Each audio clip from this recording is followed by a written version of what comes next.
приехала в Хабаровск из Таджикистана.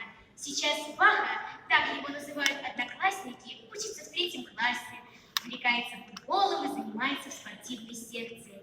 Медалью за мужество в спасении и благодарностью директора Росгвардии награждается Усмонов Бахтиер.